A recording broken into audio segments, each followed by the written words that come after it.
A gente conversou sobre o caso Kuminga no último corte, na última live. A gente falou sobre a questão de ele querer apostar nele mesmo, do drama que está rolando. Eu dei exemplo do Jalen Brunson, eu dei exemplo do Nerlens Noel. Mas pra não perder o costume dessa live sobre temas que eu pego do Coast to Coast, coincidentemente eles fizeram um tema exatamente sobre apostar em si mesmo, os riscos disso, o problema que isso causa. E eu só vou pegar uma água e a gente já termina essa parte. O drama de apostar em si mesmo na NBA. Kuminga tem coragem. Relembre 4 vezes onde apostar em si funcionou na NBA e 4 vezes que não deram bom. Até que ele foi bom de pegar 4 de cada caso, né? Quando a gente conversou sobre o Kuminga, eu tive um caso que foi mais ou menos e 8 casos que deram errado. Apostou e deu bom. Gordon Hayward. Aliás, o caso Gordon Hayward, se não tivesse aquela lesão feia que o pé virou pro outro lado, seria facilmente um dos melhores arremessadores da história. Em 2013, o Utah Jazz precisava tomar a decisão de renovar ou não o contrato de calouro de Gordon. Ele pediu 50 milhões de dólares por 4 anos e o Utah não quis. Hayward jogou seu último ano de contrato de calouro, fez 17 pontos, 5 assistências e 5 rebotes e virou agente livre restrito. Utah teve que igualar a oferta de 63 milhões do Hornets em 2015, ou seja, o Utah, que não queria pagar 50 milhões, acabou bancando 63 milhões de dólares por 4 anos. Lembrando que esse caso aconteceu porque ele não aceitou de cara a renovação do Utah, ele queria um valor maior e deixou o contrato expirar para poder testar o mercado, mas pelo contrato dele ser de agente livre restrito, quer dizer que ele não estava 100% no mercado. O Utah Jazz poderia cobrir ofertas futuras, propostas futuras. E aí com isso, o contrato de 50 milhões que o Gordon negou, virou 63 milhões. Apostas que deu ruim. Nick Young, um dos caras mais engraçados de se ver quando jogava. Meu Deus do céu.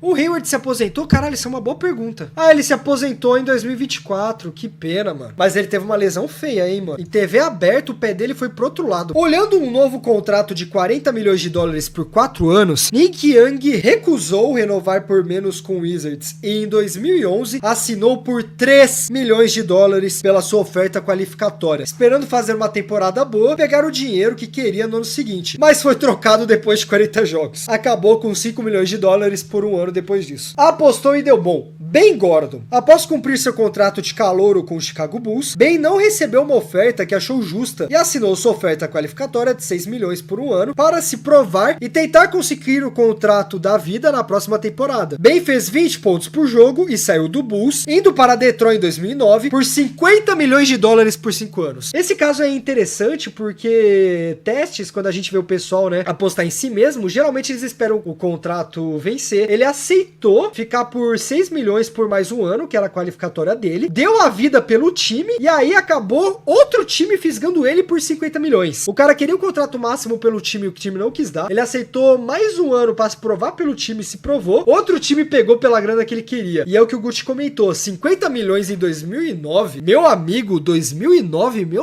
em 2009 fazia 2 anos que eu tinha um Nintendo Wii, pra vocês verem como eram as coisas. Apostou e deu ruim, Nerlens Noel. Nossa, e cara, como eu gostava do Nerlens Noel, mano. O Nerlens Noel no 2K12, mano, eu colocava ele na verdade, minto, acho que foi o 2K15 na real, 2K15 ou 16, não lembro. Eu colocava ele em todos os times que eu montava, mano. Nerlens Noel, coloquei ele numa IDM, essa foi o último draft que eu acompanhei, eu sabia de todos, o primeiro pick, sabia do Nerlens Noel, sabia do mano lá que tirou a doença, o Isaiah Austin, falei besteira, Isaiah Austin. Eu acompanhei Isaiah Austin, puta, essa época eu era nerd de NBA, mano. Em 2017, Nerlens Noel recusou a mando da Clutch, agência dele, ou seja, não foi ele que meteu uma de Dennis Schroeder, foi terceiros que mandou ele fazer isso, uma extensão de calouro de 70 milhões por 4 anos. Esse é o perigo de estar mal assessorado. Esperando fazer no 2018 incrível e pedir mais na temporada seguinte. Só que Noel jogou só 30 jogos naquela temporada com absolutamente 4 pontos por jogo. O cara recusou 70 milhões pra fazer 4 pontos por jogo depois. Ó, faz 2 anos que não joga na NBA. Saiu da NBA de vez. Aí teve que assinar por 3 milhões de dólares por 2 anos no Thunder. Cara, pior que esse Nerlens Noel tinha um hype, hein? Ele não era pra ser um Cooper Flag, tá? Porque acompanhei. Mas ele era top 5 de draft. Pra ser o novo Rudy Gobert. Acabou desse jeito aí. Impressionantemente faliu. Apostou e deu bom. Eric Bledsoe, um armador que eu gostava de ver. Draftado pelo Clippers em 2010, Bledsoe ficou no time até 2013. O terceiro do seu 4º ano de seu contrato de calouro. Sem acordo, foi trocado para o Suns e virou agente livre restrito. Com 17 pontos por jogo em 2014, ganhou seu dinheiro no seu segundo contrato na carreira, 70 milhões de dólares em 4 anos. Por que a gente paga tudo isso pro Eric Bledsoe? A gente queria pagar 90 milhões pro Kuminga, agora eu tô entendendo porque esse time faliu. Nerlens Noel era muito azarado, era pra ele ser top 3 draft, não foi, perdeu o dinheiro, e ainda tem isso. Bizarro. Mas enfim, tá aí, 70 milhões de dólares por 4 anos. Eu gosto do Eric Bledsoe, não sei se eu pagaria tudo isso pra ele,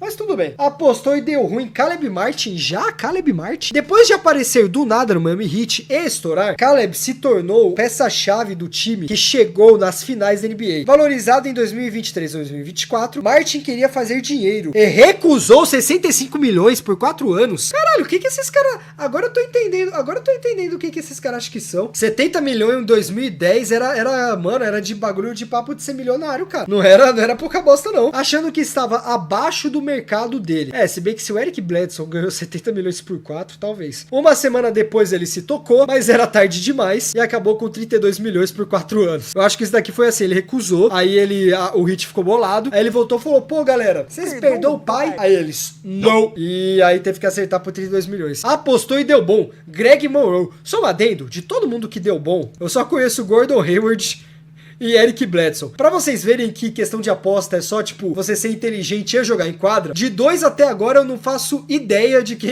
dos outros 2 exemplos aqui, que ganharam muito dinheiro, e eu acho que talvez nem vocês saibam quem é. Draftado pelo Pistons em 2010, Monroe cumpriu os seus 4 anos de contrato de calouro com o Pistons, e virou agente livre restrito. Com o mercado seco para ele, Monroe assinou sua oferta qualificada para um 5º ano com o Pistons, virando agente livre em 2015. Ele fez 16 pontos por jogo e 10 rebotes, caraca, absurdo, médias de duplo-duplo, tá? Por 51 milhões por 3 anos. Impressionante. Nossa, Latrell Sprewell. Esse cara, velho. Esse cara conseguiu sair de super estrela pra completo, como é que a gente pode dizer? Lunático é a palavra errada. Pra viver numa realidade completamente isolada dele, que só ele viver nessa realidade, pra tá devendo dinheiro até hoje. Você tem um cara que errou em tudo na vida, foi o Latrell Sprewell, mano. Esse é um cara que, olha, esse cara rende uma história, viu? Latrell Sprewell é um cara que rende um vídeo de tela verde no meu canal. Aos 33 anos, Latrell Sprewell ajudou a levar o Timberwolves às finais do Oeste de 2003 e depois de 19 pontos por jogo, foi oferecido 21 milhões por mais 3 anos, galera. 21 milhões pra você chegar aos 36 anos com a equipe. Eu sei que a gente tá vendo o LeBron chegando aos 40, mas naquela época, 33 anos já era muito velho, já era muita coisa. A gente tá falando de 2003, mano. Não era nem década de... O LeBron, acho que ele ia ser draftado ainda nesse ano. É uma oferta muito boa, 21 milhões por 3 anos em 2003, mano. Tendo 33 anos. Mas Sprewell, puta, essa história é muito boa. Mas Sprewell alegou que tinha filhos para alimentar e recusou 21 milhões. E foi tão ruim que ele se aposentou porque só quiseram dar o mínimo a ele. O caso Sprewell foi tão ruim que o cara não só perdeu o iate, perdeu a mansão depois de recusar esse contrato, que ele não tinha dinheiro para pagar mais nada. E ele ainda por cima, ele negou uma porrada de contrato até 2006. Ele ficou sem jogar, tá? De 2003 até 2006, negou uma porrada de contrato até ser forçado a se aposentar. O que salva ele hoje é que, se eu não me engano, ele é narrador, comentarista do Knicks, que é o time que ele também fez mais história ainda. Mas ele é literalmente um caso de perdeu tudo, mano. Ele é literalmente um caso de que, tipo assim, foi morar em Chique-Chique, Bahia. Esse cara foi morar em Chique-Chique, Bahia. Mano, o foda é que tem muitos jogadores bons que não tem cabeça pra administrar fortuna. O caso do Latrell Sprewell é que ele só era imbecil. Ele acha que ele valia muito mais do que ele realmente valia. O que ele valia um tempo porque ele foi uma baita